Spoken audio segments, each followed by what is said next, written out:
بسم اللہ الرحمن الرحیم۔ السلام علیکم ورحمۃ اللہ وبرکاتہ۔ ہمیشہ صبر والے کانوں سے سنیے، ہمدردی والی آنکھوں سے دیکھیے اور محبت والی زبان سے بولیے، بہت عزت پائیں گے۔ جو آپ سے حسد کرتے ہیں ان کو اپنی کامیابی سے ماریے اور پھر اپنی مسکراہٹ سے دفنا دیجیے۔ حاسدین کا یہی بہترین علاج ہے۔ کسی کے آنسو زمین پر گرنے سے پہلے اپنے دامن میں جذب کر لیجئے، یہ ایک بڑی نیکی بھی ہے اور انسانیت کی معراج بھی۔ دکھ دو طرح کے ہوتے ہیں، ایک وہ جو آپ کو تکلیف دیتے ہیں اور دوسرے وہ جو آپ کو تبدیل کر دیتے ہیں۔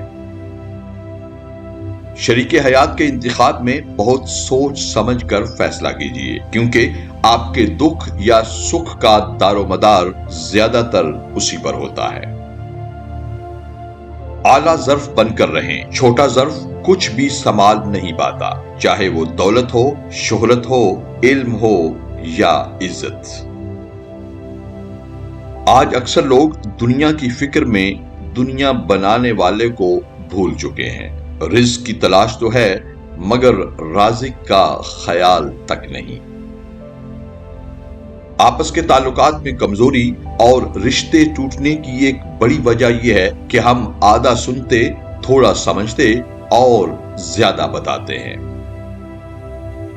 اگر آپ سے غلطی ہو جائے تو ابلیس کی طرح دلیر نہ بنیے، بلکہ معافی مانگ کر حضرت آدم علیہ السلام کے نقش قدم پر چلیے۔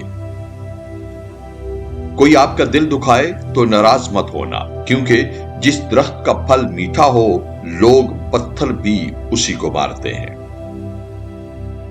اگر ہماری قسمت میں آدھی روٹی ہے تو چھین کر پوری کھا لینے پر الٹی آ جائے گی، کبھی نصیب سے زیادہ نہیں ملتا۔ ویڈیو دیکھنے اور حوصلہ افزائی کا بہت شکریہ۔ اپنا اور سب اپنوں کا بہت خیال رکھیے، خوش رہیے اور خوش رکھیے۔ والسلام مع الاکرام۔